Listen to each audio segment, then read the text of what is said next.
Pablo. Good afternoon, everyone. I am here with the Indigenous Corner.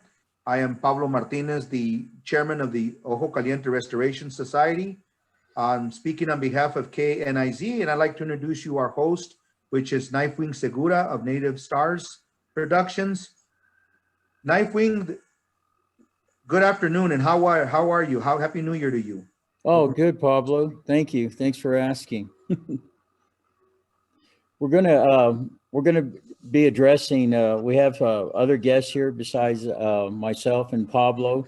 We have Lauren. She'll give a little introduction, Denson of herself, and we also have James Rivera from Pewaukee, which would we're looking at different opinions here.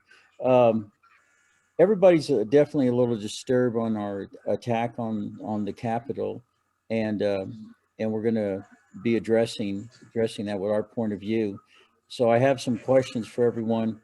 What is the initial reaction to the events, at the Capitol? And if we can start off with Pablo.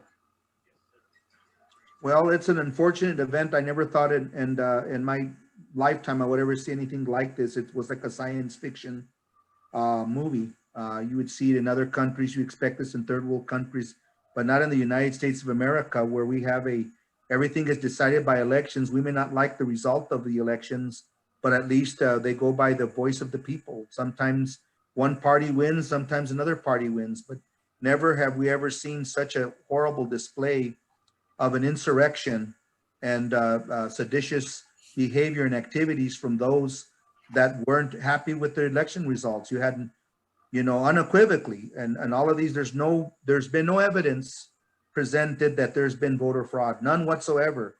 There's been lawsuits filed in 50 courts, including the Supreme Court and including Puerto Rico. And all these judges have denied these cases because they lack merit. And that says a lot. And all of these different places did have cameras showing that elections were transparent, and all of these states in question. And the only ones that were in question were the ones where the president didn't win. So that being said, they weren't happy, and he was falsely claiming, and he incited all of his followers that are naive, and a section of his followers that happened to be racist and xenophobic to go out and cause this havoc. And I think it was intentionally done, and it was planned, and it's very unfortunate, and those that were responsible for the conduct of this insurrection should be held accountable and prosecuted accordingly. Good. James, your reaction to what happened at the Capitol? Thank you, Knifewing, Pablo, and Lauren. Let me just state that everything that I'm saying is of my opinion and not of the Pueblo of Pewaukee. So this is James Rivera. I am a tribal member of the Pueblo of Pewaukee. I was just shocked at what I was watching on TV on the live coverage, and just to see the stampede, the invasion, busting windows out, handguns drawn, congressional members being evacuated into a safe room. I saw a vulnerability at that point, and I just thought to myself, how far are these guys going to go? What's going to happen beyond this point? And so, you take a look at where we were and how did we get there? We got there because of an election. We got there because the things that were being said, and the things that were being said, it just brought out a lot of hate. It brought out a lot of discourse. It brought out just so many things in America that became very, very evident of, what people are thinking in the United States. To see the American flag being disrespected, I am a veteran. The way that it was, it shows, how much respect that there is for the American people, the American flag, and I was disappointed first and foremost. But as everything is being unveiled more and more, I believe we'll get to the bottom of what who the main instigators are. Oh, thanks, James. I believe that too. Appreciate that. Lauren, can we hear from you? Sure. Thank you, Knifewing. Thank you, James and Pablo. As James mentioned, he's representing himself. I am also representing myself, Lauren Denson, as a member of the Chienda Nation of New Mexico, tribal member. So my initial reactions was shock, but not surprised. As these events have been unfolding, I am not surprised that this happened.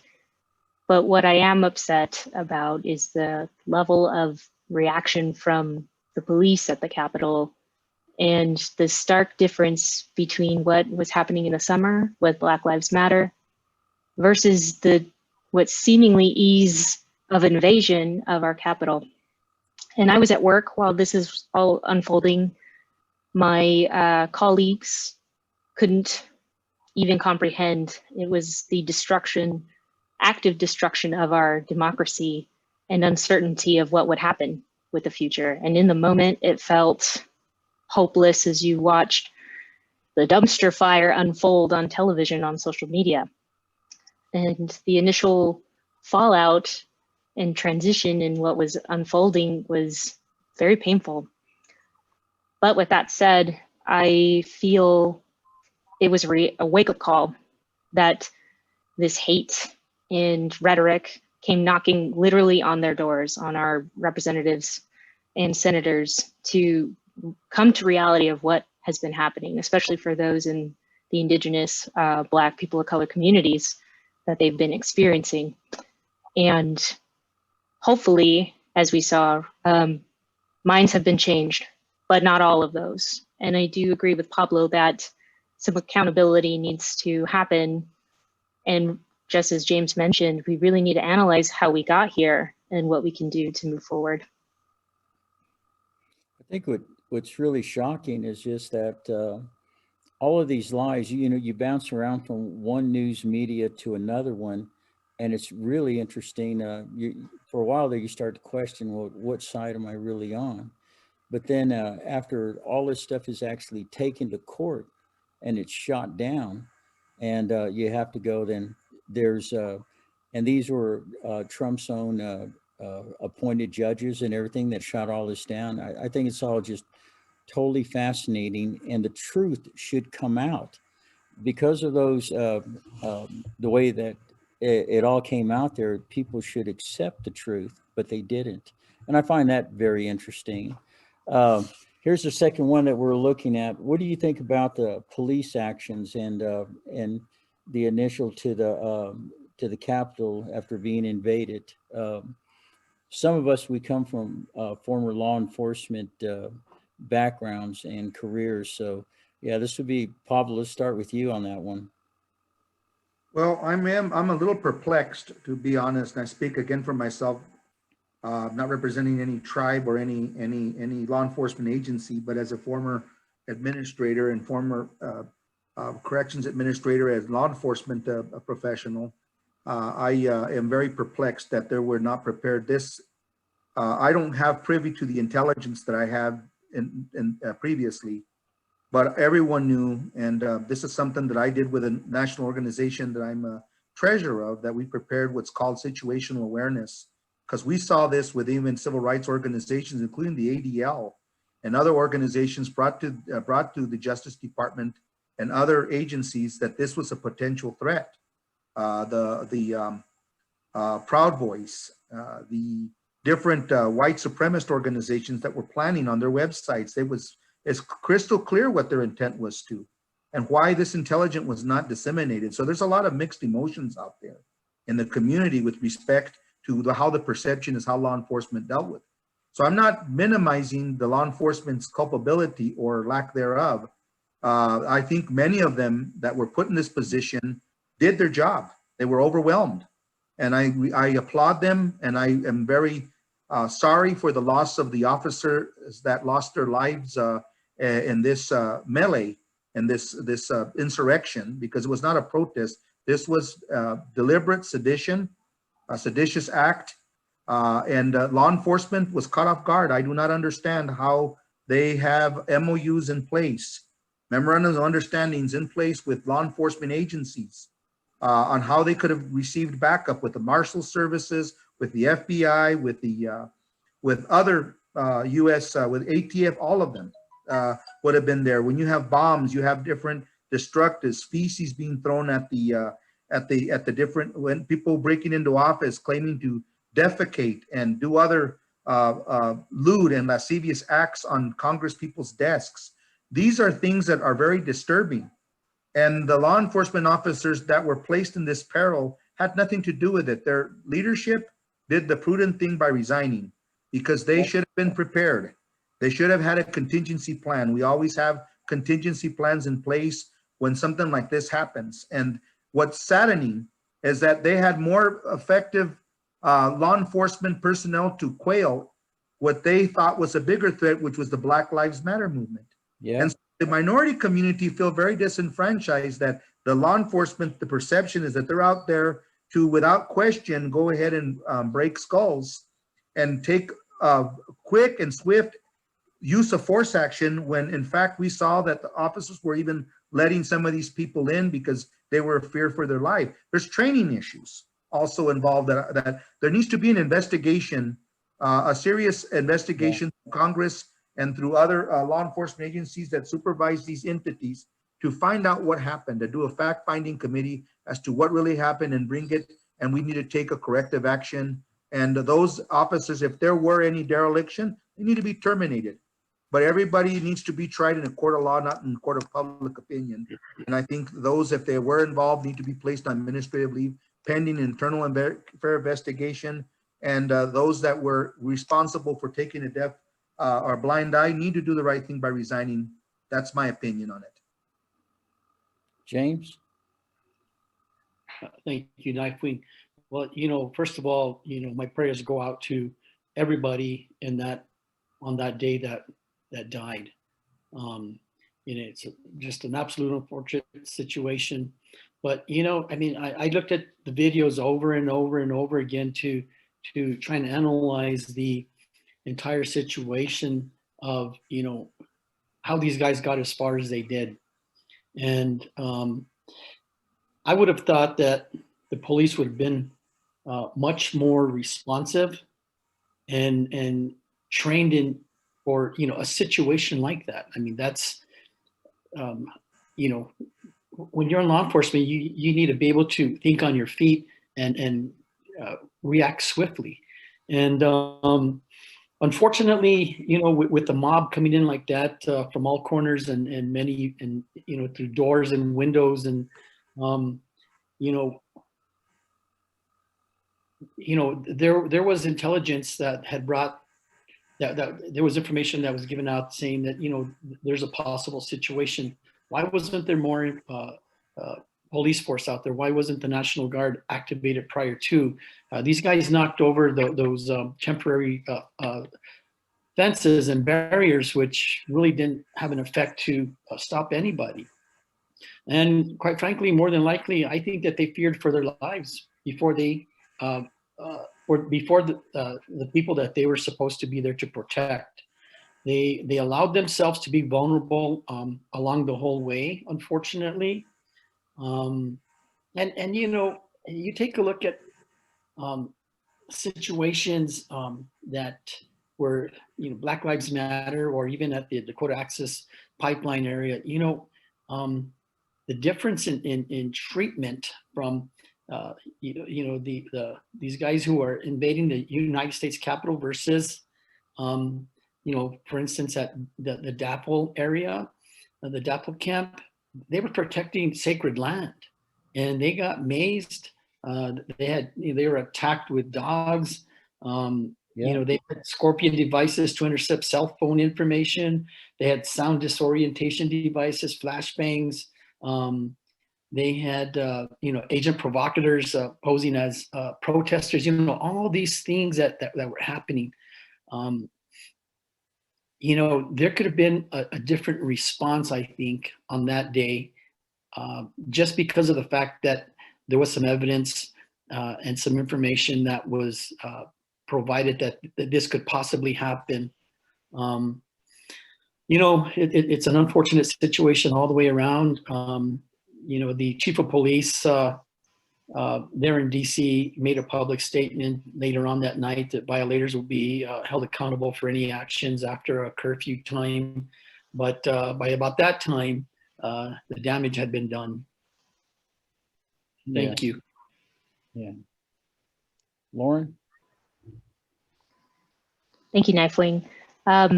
There's a lot to unpack there, and being a social activist myself throughout this pandemic with all the events that have unfolded, especially the catalyst of the murder of George Floyd and the reaction of the police, the federal police being issued to Portland, to Chicago, as being unruly with what protesting against police brutality. And in this event, I didn't see those folks saying Blue Lives Matter. There's a sense of taking that they felt entitled to take what was theirs, with the blatant selfies and smiling faces in invading Nancy Pelosi's office, defacing former president's statues, and just a sense of recklessness and entitledness that was just enabled and went so far that folks were climbing the walls, scaling the walls like a zombie apocalypse. Yeah. And as a person of color, subconsciously, I would never do that. My life is at risk, but they had seemingly nothing to lose because that's their privilege. And again, I just like everyone here, I feel for the officer that lost his life doing his job, who was essentially, set up from behind. I saw the video of one of the Black, either he was a policeman or security officers in the Capitol building being chased by people Right. because he was, on his own, and it went too far, and they were not prepared and they were not set up for success at all, that it led to lethal force to protect themselves, to protect our democracy, the Constitution, at horrible costs. And the reactions from these folks are, and some folks, I would say, and some folks are defending it. I know personally for me, in where I grew up, there are folks blatantly posting on Facebook, oh, nothing was burned, no cars were burned, no structures were destroyed, which is crazy. So the mindset over this from different sides is not there. And I think for the rest of the country, the bubble is burst at the reality of how far this rhetoric has gone to enable hate. Yes. Oh, I definitely agree. The also coming from a former law enforcement career, I find it very, and once again, though, you always have to remember, and Pablo knows this, that, we're on the outside looking in, and we have time to evaluate and look at things. But at the same time, you can, you look at it as they were at it seemed like the police officers were at a relaxed state of mind. In the use of force area, we have a lot of these different color codes in the state of mind that we should be in.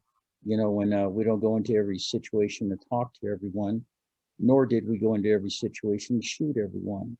So there's always these escalation and de-escalation. It appears that that the officers were, opening a fence area and allowing them in. I don't understand that. What would be the reason, for that? More evidence of why some of these people knew exactly where some of these offices were located, even if they were unmarked. So there's a lot to really take into consideration. And not only that, but the officers themselves, me and James were in a conversation at one point. All we have to do is literally fear that our life is in danger at that time and at that place to escalate to deadly force. There could have been an awful lot more people definitely killed and injured. But I think the use of force, it will definitely be there from now on. I'm very disappointed in the system. very disappointed in the commanders that were in charge and everything, and definitely going to have to hear what their response to all of this is. Last one is that, well, first of all, there's two more. Should the president and others be held accountable? Pablo? Pablo, your mic's off. Okay. Absolutely. The president is definitely responsible, directly responsible for inciting this whole debacle. The president, this would have never happened if it wouldn't have been for President Trump. The issue is that he is in denial that he lost the election by, he got 71 million, which is surprising. That's kind of surprises me that he received that many votes. And it actually disturbs me that he got that many votes, that we have a big problem in this country. Racism is still alive and well. But on the other hand, Biden got 80 million votes. So they don't like the result of the elections, and he's in denial, and he's fomented this by him on the Capitol steps or wherever he was when he did that speech. Prior to them going to the Capitol steps, he wanted to march with them. He incited, if you look at his words, and it's going to be investigated, and hopefully the Washington attorney, the U.S. attorney out of Washington and other folks in the Justice Department really look at what him, Giuliani, the lawyer, and his son, Donald Trump Jr., and all of those folks that were provoking, or all these provocateurs that did what they did. It's insurrection when you do this against the Congress of the United States because you didn't like the outcome of the election. Now you have a bunch of people that are still threatening. This is not over. This is by no means over.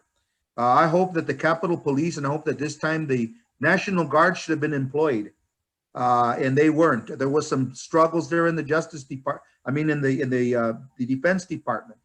There's a lot of problems that need to be held accountable for. I really think that this president needs to be impeached.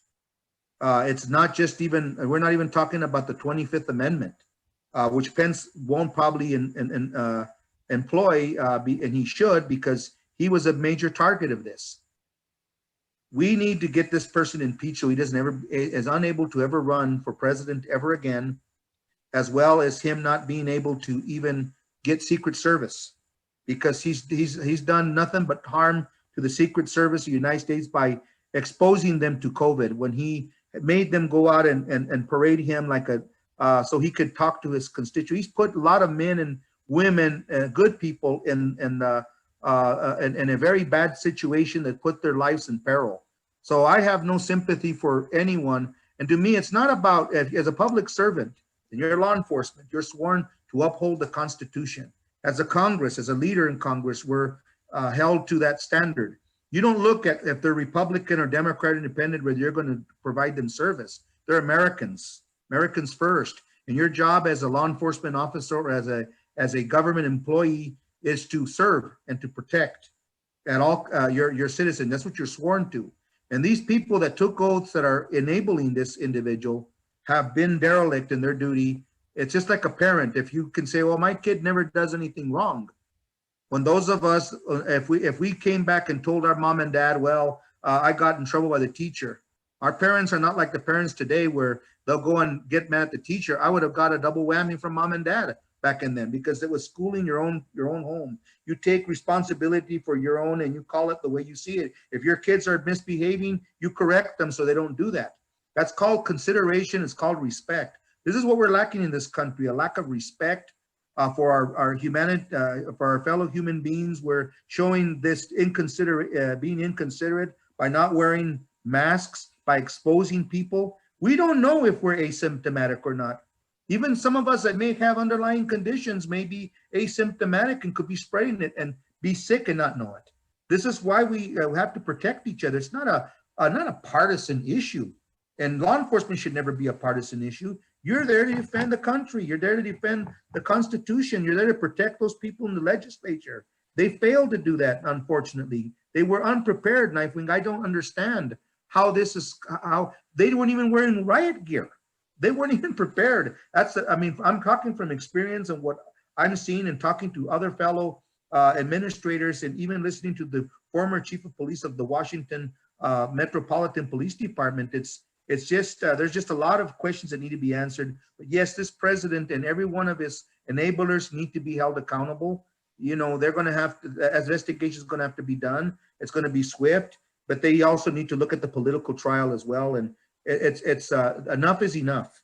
And we don't know if this guy is crazy enough to do what he's done. He's already pushed the envelope as much as he can. God only knows what he's going to do next. And unfortunately, the 20th isn't here fast enough.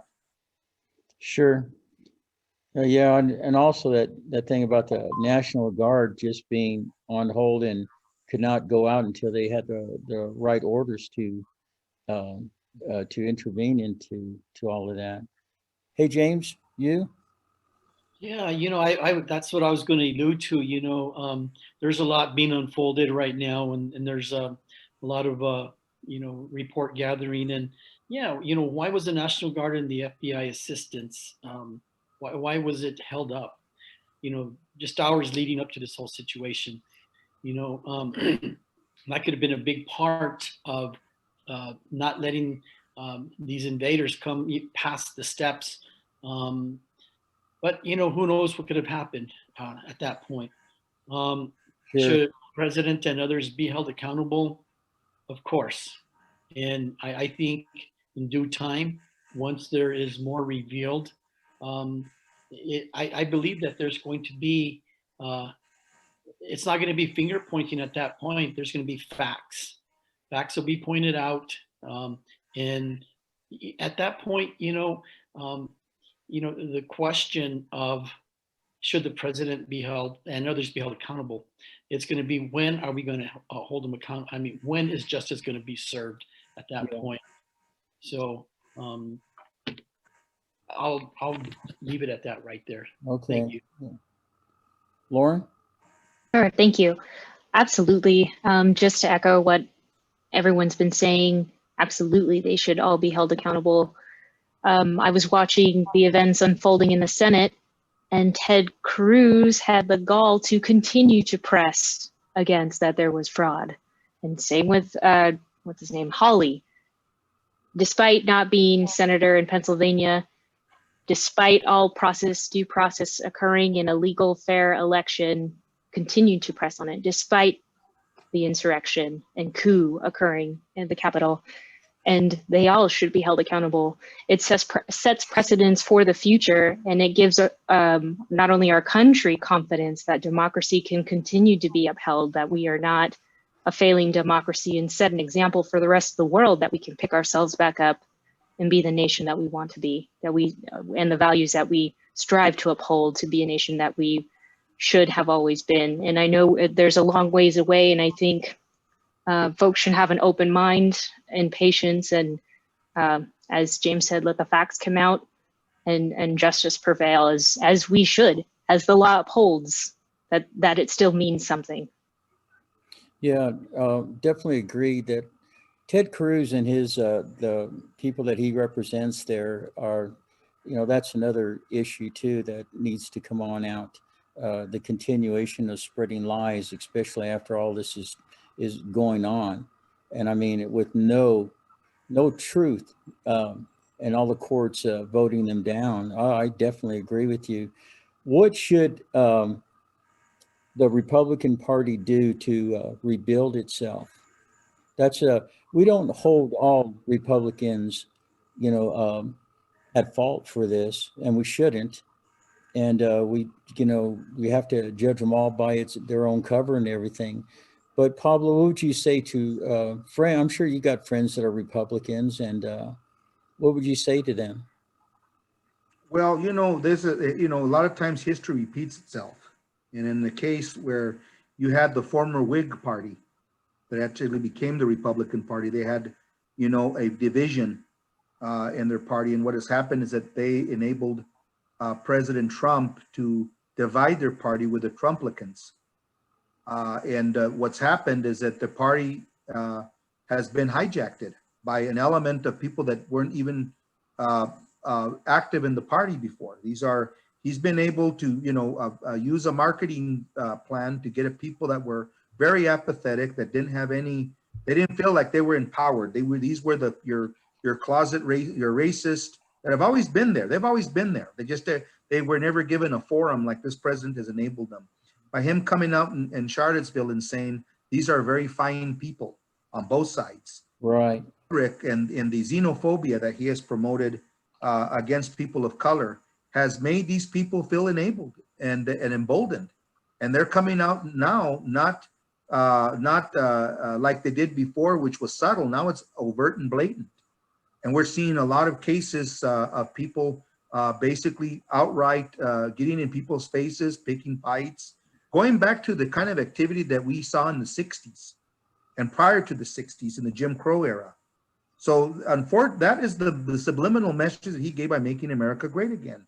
Wants to bring us back to the Jim Crow days. This party has not stopped him from that. And in order for this party to be able to gain their respect back, is they're going to have to distance themselves, reform it, and they're going to have to start taking what what Mitt Romney has done. And unfortunately, it's a day late and a dollar short for Lindsey Graham to go ahead and backpedal, because he's already, and all of these Republicans, mind you, and I think it's fear, Knifewing. I think it's more fear, because many of these Republicans in particular that are going back on the plane are getting heckled. They're getting harassed and accosted by some of these Trump supporters. Yeah. Are out there just, and there's no police protection. This is the whole thing. We come to such a chaotic country that it's just surreal in many way of perspective. Even Lou Correa, a congressman from Orange County, California, which he got elected by 70%, and that's an Hispanic district in Orange County, which is red and Republican as you can get. He also was holding his own, but he was defending himself at the Orange County airport, where he was being attacked by a mob of Trump supporters. And they're probably not even constituents of his, but they're in the other parts of the Orange County. We're seeing it here in New Mexico. We have a congresswoman in the 2nd district that we got to look at if she's actually committed any particular crimes that violated her office by her supporting the sedition and all that. I'm very disappointed in former Congressman Steve Pierce. I considered him at one time even a friend. We're seeing this so divided. I'm very disappointed, and well, we're going to have to also take action and look at what the Otero County Commissioner, this Cowboys for Trump, what he's doing here in our own state of New Mexico. He's advocating for violence and bloodshed on the Capitol. This is not protesting, and by any means, shape, or form. This is outright seditious and insurrection at key. And the good thing, I guess, for law enforcement, the FBI, when they present their case, these people even film their own crime. That's how dumb they are. They're going to be able to use that evidence against them. So these are things that I really think the Republican Party are going to have to start backpedaling. They're going to have to start taking some soul searching. Otherwise, they're going to lose. Their membership is going to, the old Republicans are going to start pulling out. You're going to have a divided party. The Trumplicans versus the old guard. And it's going to be a mess. And right now it's one big mess. And, the only way they're going to do it is they're going to take hold of the president accountable and all these other Congress people that were enablers accountable. And they have to clean house, just like I said earlier in my comments. That's the only way that they're going to be able to, I think, save their party, whatever's left of it. Yes. James, the question was, what should the Republican Party do to rebuild itself? Well, this invasion, it happened in the name of Trump. Okay. And so any Democrat running against a Republican in the near future can use this invasion as their platform and use it to go out and campaign that Republicans aren't trustworthy anymore. And this day of last week that this happened, it's going to be a day of remembrance, just like 9/11. And if I just can't see how they could try and unless there's going to be a new breed of Republicans coming up and they have a new agenda um, and they get out some of the old folks like the McConnells and other folks like that. That's probably the only way that they're going to be able to resurrect themselves because if these folks that have been in there for the last 10 years in office or 12 years, however long they've been in, um, those are those ideas. The Republican ideas are they're old, they're stale, and they need to bring some new, fresh minds to the table. Otherwise, it's going to be a long, long day for the Republicans to take the back seat to the Democrats. Yes, sure thing. Lauren? I think there's a lot to unfold, and I think James brings up an excellent point that with the future generations coming up, in an era of social media, everything is being recorded, everything is out there in the public, that I would say all parties need to take a look at themselves, how they portray themselves, and can be easily contradicted, manipulated, passed around to enable what folks see, understand, and get a message out there where it might not have in the past, where our values have been changing and the information we consume.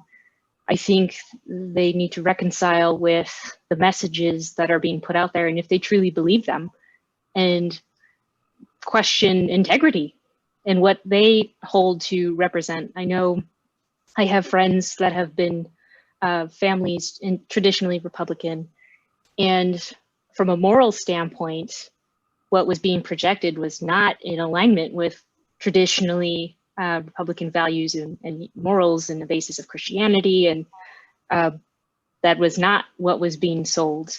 Trump was a con man and manipulated a lot of people, and so really questioning themselves and recognizing what happened, apologizing and taking responsibility for the enabling of what occurred. This con man as a president put forth by the party and supported, and in some cases blindly continued supported despite the facts proving otherwise.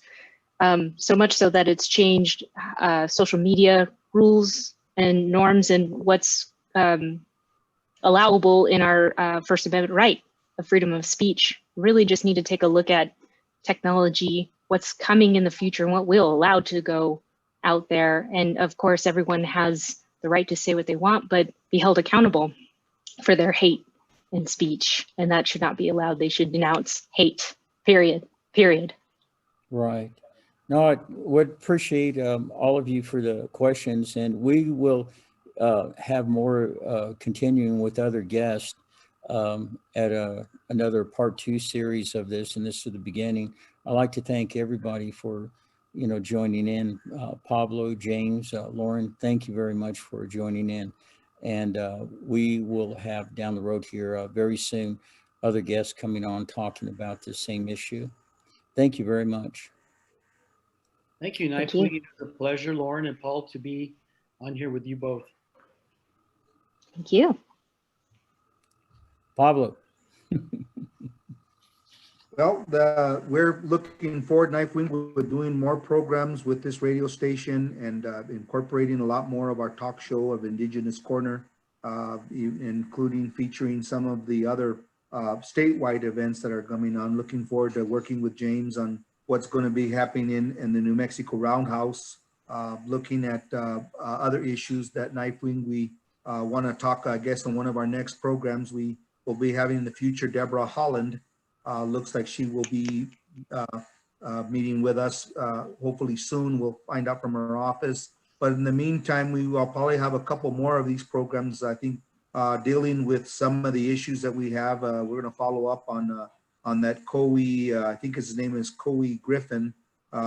Organizations, civil rights organizations are asking for federal investigations to some of this activity, and also looking at where this Congresswoman and other enablers that are fomenting this violence and hate. It doesn't belong in any political party. It's not about about conservatism versus liberalism. We have to be consistent. If we, on the left, have people that are also creating havoc on the streets and anarchism and destruction of property, that should never be condoned. The courts of law were created for our grievances. Peaceful protest are always welcomed, and providing that they have a purpose and that there's a reason to protest. But to go in and destruct property and harm people, where people are result in getting killed, are something that we can never, as Americans, most of us that are prudent, I think that we speak from right and wrong and understanding our ways and our cultural ways. We want to resolve things the proper way. That's why we have laws. That's why we have a constitution. We may not always get what we want, but we follow that and follow what's called the rule of law. And so we look forward, Knifewing, on some of these other programs that we're going to be doing that will cover a lot of these issues in New Mexico. And especially, James, we look forward to interviewing you again with respect to the Indian country and what we plan on seeing with respect to the tribal compact. The COVID is very important in Indian country, who are getting the shots, when are these shots becoming available, vaccines becoming available, and throughout the Southwest, what we expect to have with Biden administration. Are we going to get another stimulus with the new administration? Many of us already got our $600 stimulus checks, but I think, we need to talk about how we can improve the economy and what we can do to get our businesses running again. So we look forward, Knifewing, to more programs with you and with all of the guests here today. You guys have a good weekend, and God bless you all. Okay. Good night, you guys. Thank you. Good night. Thank you. Night.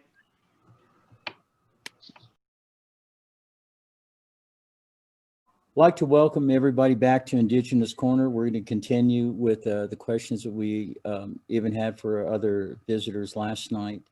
And I'm real honored to have here, we have Mike Myers, we have Jim Daly, and we have Ruben Leyva. So appreciate this. I appreciate you all coming on. Thank you. And to get your opinion on all this. What was your initial reaction to the events at the Capitol? Let's start with you, Mike. You're the farthest one back there. Sure. Well, when I saw it, I felt sorrow. I think you have well-intentioned people that I think are working with what I believe to be misinformation. But the fact is, I couldn't actually tell you what the real information is. But regardless of what the information is, the desire to break into buildings and potentially tie people up or kill them is very sad. The idea that somebody get bludgeoned to death with a fire extinguisher is very disturbing. There's nothing that feels good about anything I saw. And that day I was horrified. I couldn't even take my eyes off the television because I just couldn't believe how disappointed I was with the lack of ability to cooperate. Sure. Jim, can we get yours? Listening to Mike, I'm a lawyer. I stand at the bar of justice. I breathe life into the Constitution and the Bill of Rights, and I protect the rights of individuals and businesses. And my job is to protect people who are oppressed, essentially. And the worst oppression comes from the government itself. And when there's a mob, then there is no real government in the first place, and the government's lost their control. And in this case, it's hard to say who's right or who's wrong. Obviously, people shouldn't break into buildings, but we see that all the time. We see the police officers do things as well. And we oftentimes judge them from, the armchair. But in fact, the real test of it is to judge them from the position they're at in the moment they're at with their own capabilities. It is an objective standard. We don't know what was going through these people's heads or minds, but certainly if they have an intent that is militant, that needs to be dealt with. It needs to be dealt with right then and there too.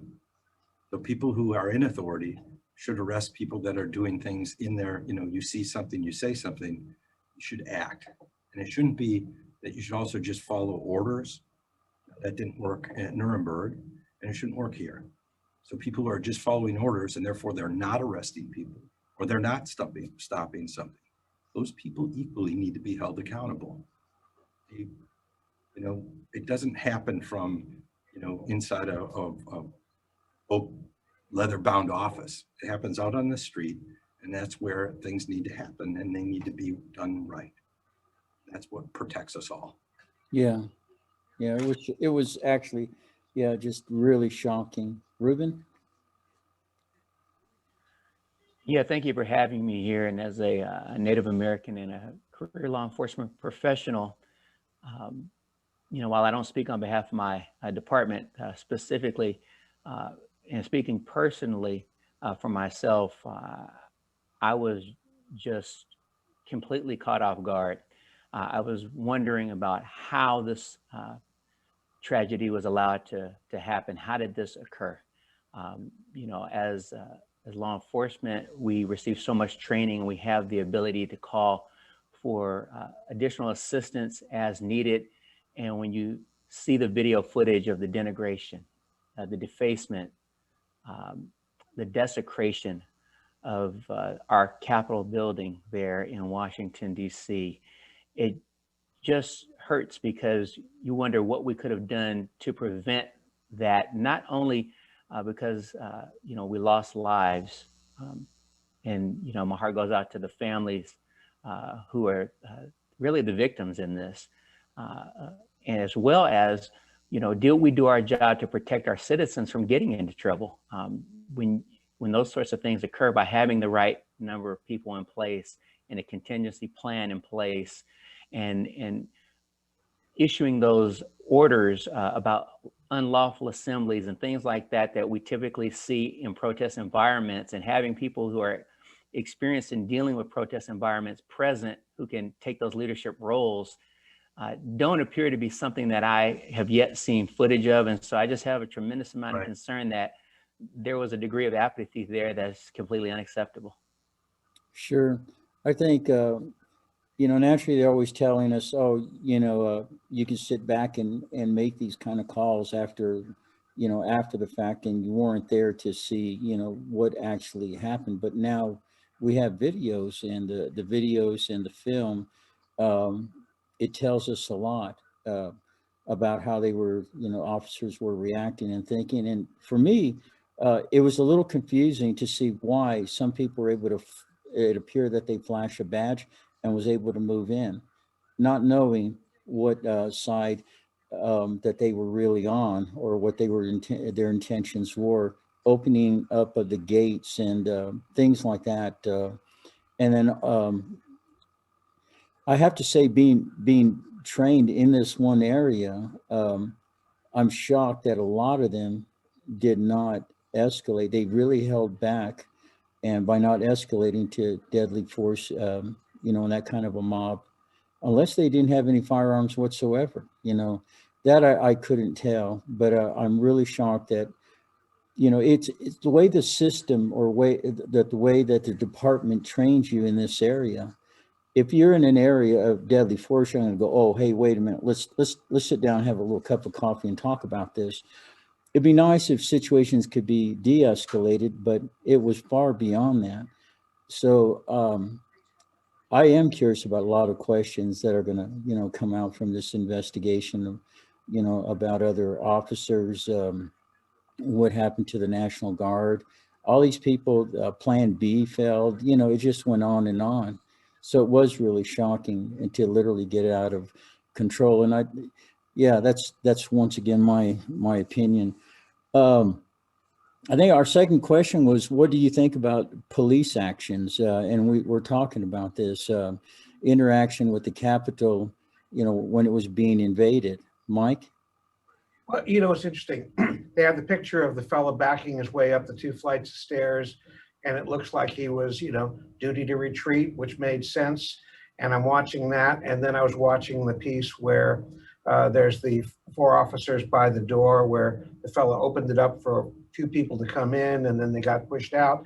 And I started thinking, you looked at the backs of those people, and it looked like you had different people from different groups that were probably having different opinions, different leaders, different instructions. And then you had one guy saying we were trying to get the National Guard, one guy with the Maryland National Guard saying we didn't think we were supposed to show up. And that was treated like it's, you know, the board that somehow has a single thing. But, you know, I think that there were several things that we saw. There were within the duty to withdraw questions I would have. Within opening a door, there's questions I would have, whether people were told to do or not do. And it just looks like, you know, within an hour of pandemonium, it's dangerous. They always in law school say about the danger of yelling fire in a crowded theater. Well, this was much worse than yelling fire and much worse than a crowded theater, and bad things happen. And how you manage that perfectly implies that you have a single mind and a single motion. And I don't know that there was any coordination. Right. It sure appeared that way.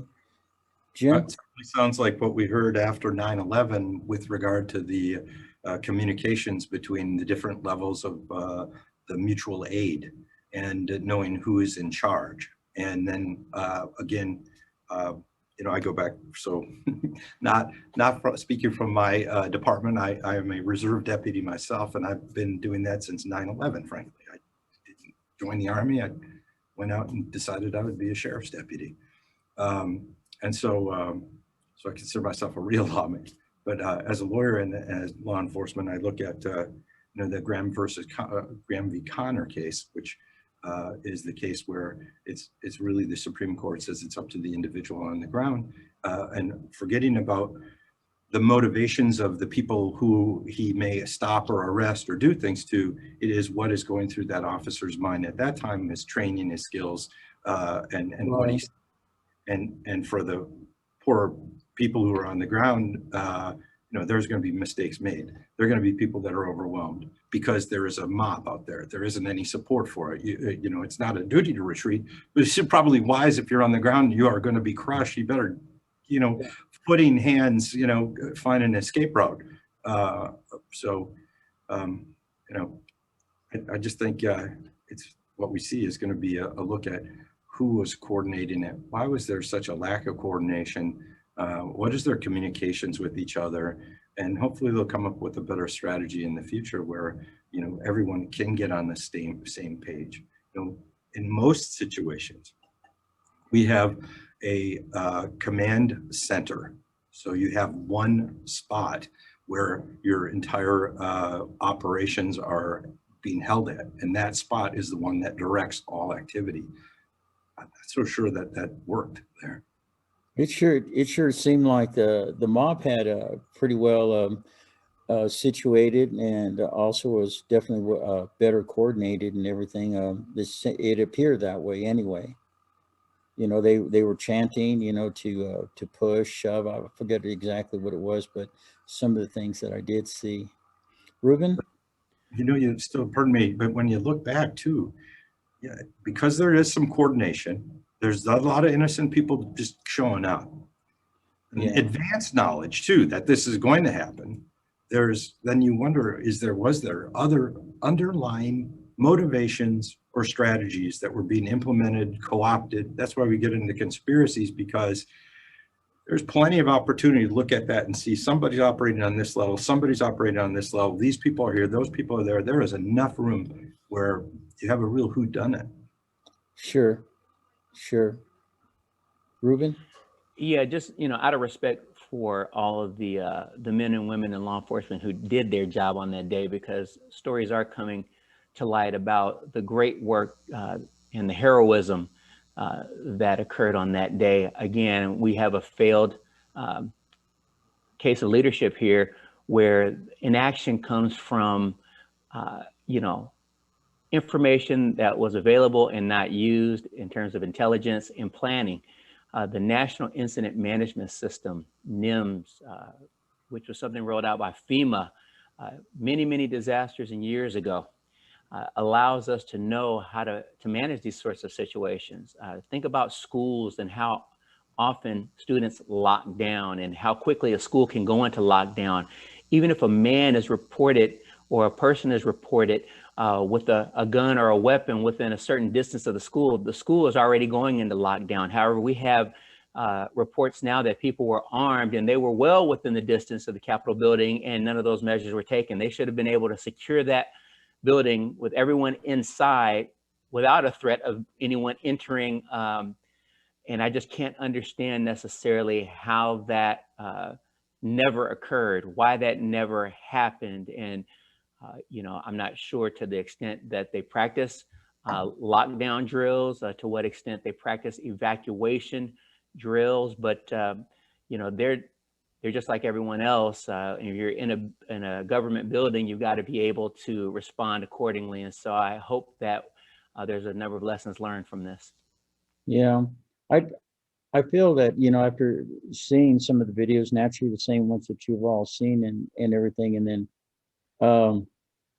I really do think that the communication was really fascinating to watch. There's something that definitely terribly went wrong in communication, but the thought that pops into my head is that naturally in the parties, and as you were saying earlier, Ruben, there are different parties other than just Republicans and Democrats, that you've got those people that are Republican or Democrat in the police department and in the services, and it appears that we had a lot of people that were there, you know, that were in those. It appears that way. I think after looking at the investigations and everything, because they will go through everything, we're going to probably find out that there were some pretty credible people involved in all this as well, all the way on up to, well, to the person that, you know, I looked at that's incited all this. What is your observation between the police National Guard interaction between pro-Trump demonstrators and Black Lives Matter demonstrators? Did any of you take that in, Mike?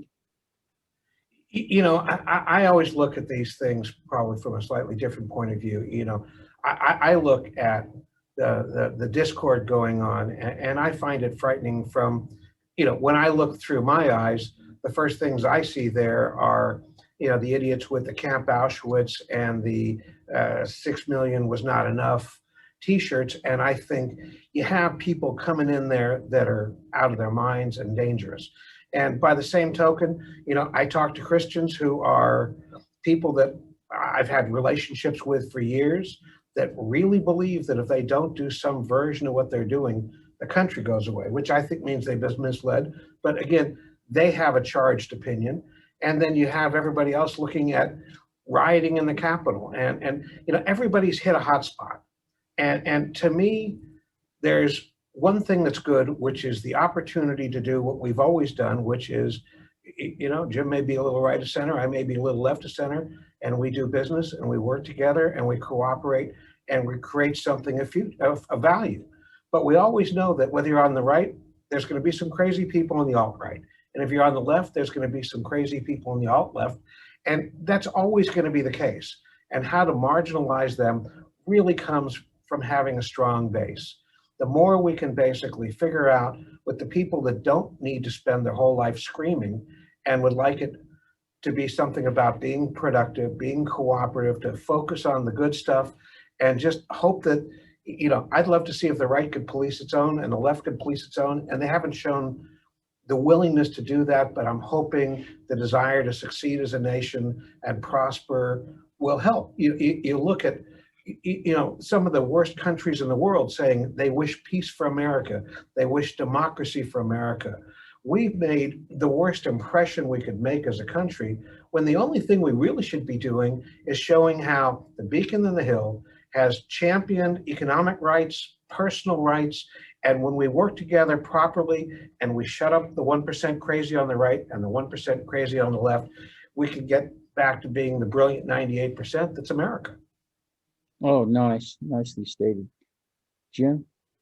I don't think I could say anything better. But I honestly, as far as the interactions with them, you know, I look at like Oregon, and I just feel like that's where I see that if there's criminal activity and you're standing by and you are a sworn officer you swore to uphold, the Constitution of the United States, and you have that duty. And I just don't think you should be standing by when crime literally is happening in front of you. If you can do something, you should do something. If somebody tells you you're not supposed to do something, I'm not so sure that I wouldn't still do something. You need to save people. You're supposed to save people and their property in that order. That's what kind of America are we in if we don't do that? And by the way, that's not right wing. It's not left wing. It's just the right thing. It's the right thing. Yes. Yeah. It's behavior we stop. It's behavior we stop. Yes. In your mind, I don't care. It appeared that, when it came time for like Standing Rock, for example, man, they had the National Guard out there. They were shooting and propelling things at, a crowd that was like 10 feet away from them. And then when it came time for this Black Lives Matter protest, up there at the Capitol, they had firearms, and everybody, they were just fully loaded like they should be, but then when it came time for this one, it didn't appear that there was something that happened, something really, really failed in the system that's disappointing to other people of color, and that the standard maybe is a little bit different. That's what I came across. There's been a conversation at one point where they were saying that, a lot of people said, when the looting starts, the shooting starts. And if that had been the thing that they had used last week, it would have been so incredibly tragic. I mean, the advice is stupid and banal. That it's ever used is frightening. And, to try and figure out a non-lethal way to handle crazy people in pandemonium is not an easy problem. And it's easier to just say, shoot them all. I mean, it's certainly been done by a number of countries at a number of times in history. Sure. Oh, I yeah. never see it again, but it's very dangerous and it's very frightening. Yeah. Oh, yeah. Yeah. Ruben, this is a good subject. Yeah, I think your question was what my observations were related to police or National Guard interactions at this situation versus prior BLM, Black Lives Matter demonstrations. I think, one of the things that law enforcement leadership continues to sort of always have to wrestle with is, looking at what they've done in the past and measuring that against how it was received in the eyes of the public. And so oftentimes we are criticized for maybe over responding, over policing, those kinds of terms you'll hear. And one of the things that's tough about that is when you come back to the drawing board and you want to do it differently in the future because of in response to some of these criticisms, you have to make sure that you're going to do it better. And so why I was disappointed was that I didn't see it done better. I mean, I didn't see, I don't want to ever see necessarily a police state where, we need more officers than we have civilians present. But at the same time, you just can't, leave the barn door open and then expect everybody to necessarily be on their best behavior. And so we definitely see disparities in terms of the treatment of people of color and those even white Americans who are in support of the Black Lives Matter movement. And this particular case where it just clearly appears because the outcome wasn't handled in a better way, that this is simply a matter of complacency to some degree. Yeah, I kind of wondered if it was done like it should have been done, the outcome would have been, golly, I just can't imagine what would have happened and how many people literally would have lost their lives. How would you say that it should have been done? What do you think it was not done right? Well, based on the past that they have, the way that they have armed and put up the National Guard and some of these, and also knowing that the way that police officers are trained, I'm not that old. Well, I'm talking about not to remember, but there is an escalation and de-escalation of force. And once your police officers are trained, most of them, that if there's no, you don't go into every situation and talk to everyone, and you don't go into every situation to shoot everyone. But if there's no retreat, and if you feel your life is in danger at that time and at that place, they would resort to deadly force. I just can't. I know that if I was out there and that is my only option, not wanting to do that, but there is no doubt in my mind. There's no doubt in my mind. Once someone crossed that line, what has to happen? And it wouldn't have been good at all for anyone. And I don't think that the regular public really understands how officers are actually trained, and they need to go through, because if they train people to react this way, to just be blunt about it. Yeah, if I feel that my life is in danger, and at that time, when looking at some of those videos, yes, if I have my firearm, definitely would have been used. Once that line is crossed, knowing in my mind how I've been trained, I've had no choice but to use what's exposed to me. Well stated. The force options, and I guess then that the officers themselves didn't have the armaments to have the right options, and could only take the path that they had the ability to reach. Yeah, but I'm gonna have to jump in and just say that Okay. you know, from a leadership perspective, you know, if we have to use force at all, if we have to use deadly force at all, we've already lost. We already failed. Let's say it that way. We've already failed. You know, pre-planning, someone, you know, that was associated with the Capitol building, having eyes and ears on the ground at the first rally/protest location.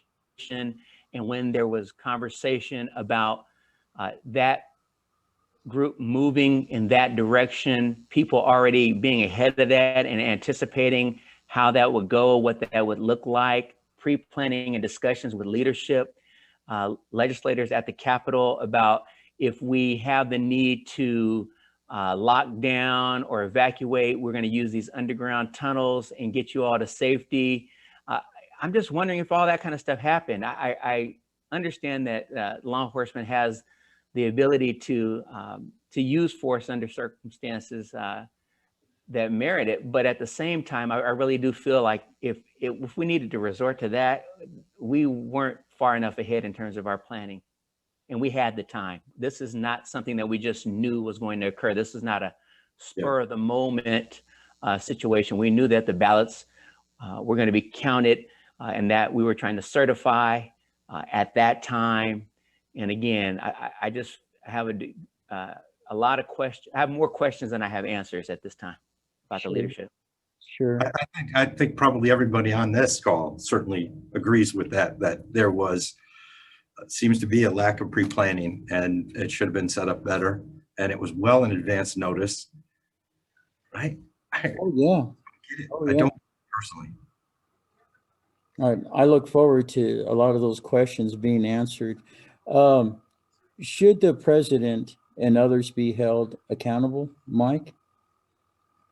Well, I'm going to go out on a little bit of a limb here, and I don't know that everybody's going to agree with me on this, but you know, first of all, I don't really know exactly what's going on. So my opinion is based on 3 facts, which I may understand in varying degrees, but as I understood it, the tone of what happened was based on a call for trial by combat, which I thought was offensive.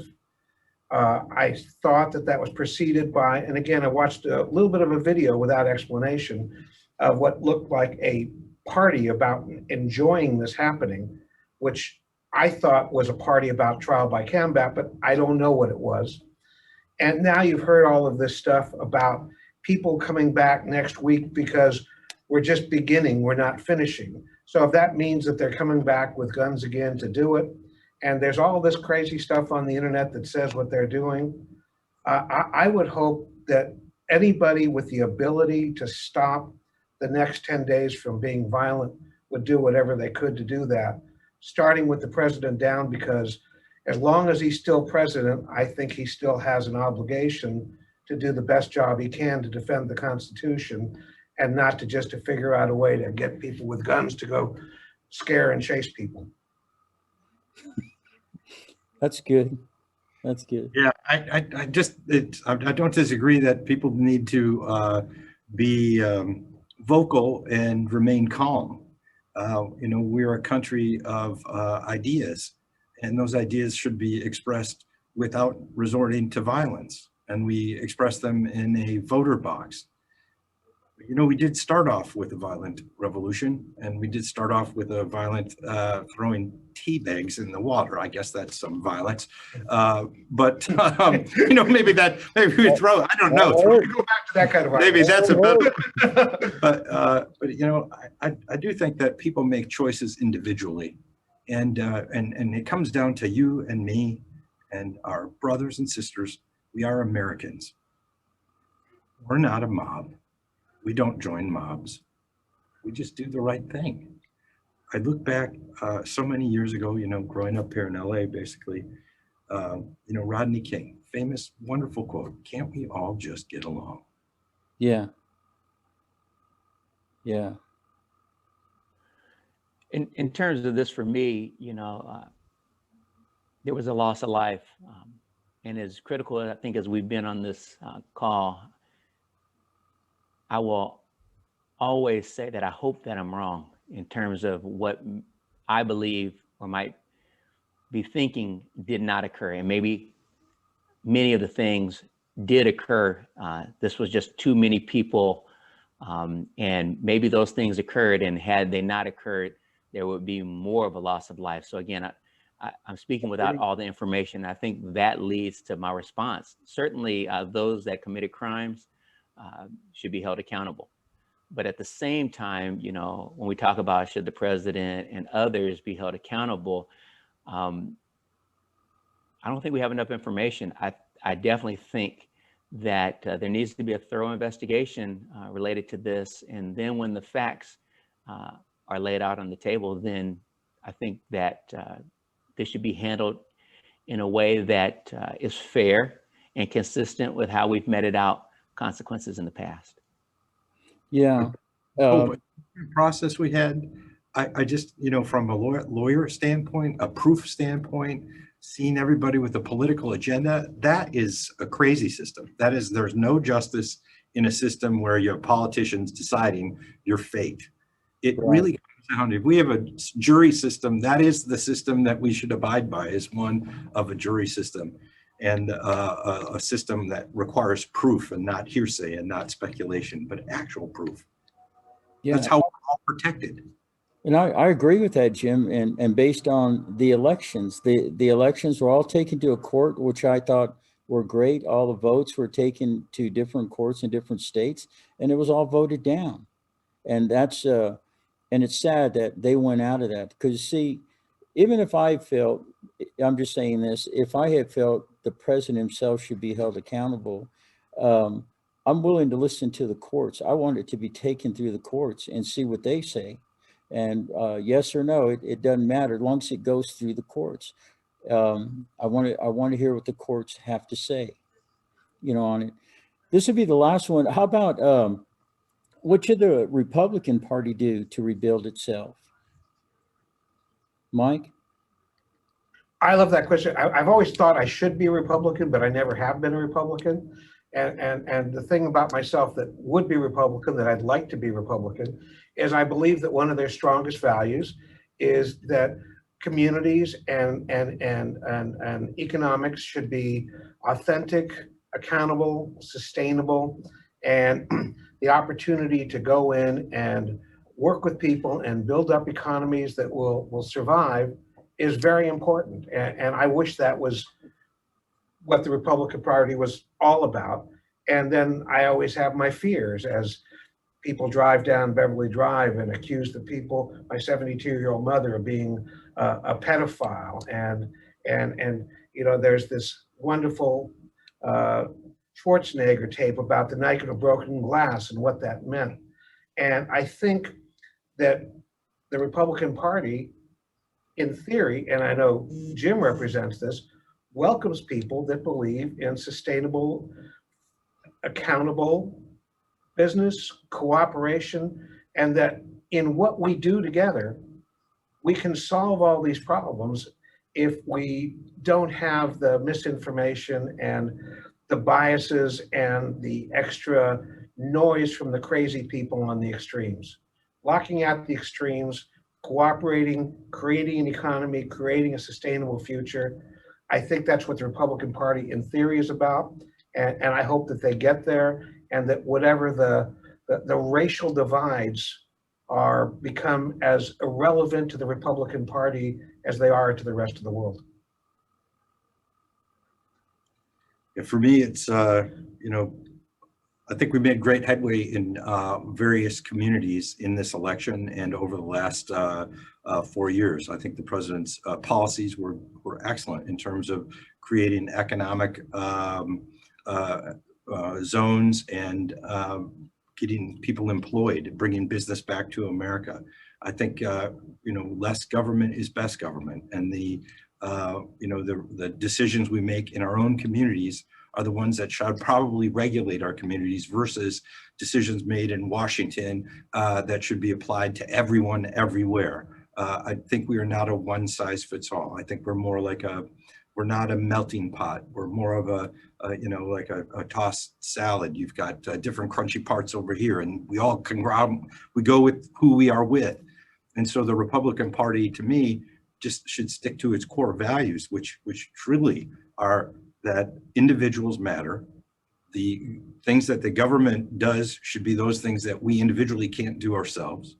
And people who earn a living should be able to take that home, and you shouldn't be afraid to make money in America, and you shouldn't be accused of being bad just because you're successful. Rather, those success and those are what help bring why people come to America in the first place. Everything that we stand for. I mean, my party, I am a Republican, is a party of Lincoln. Lincoln. My family from Wisconsin, we fought for the North.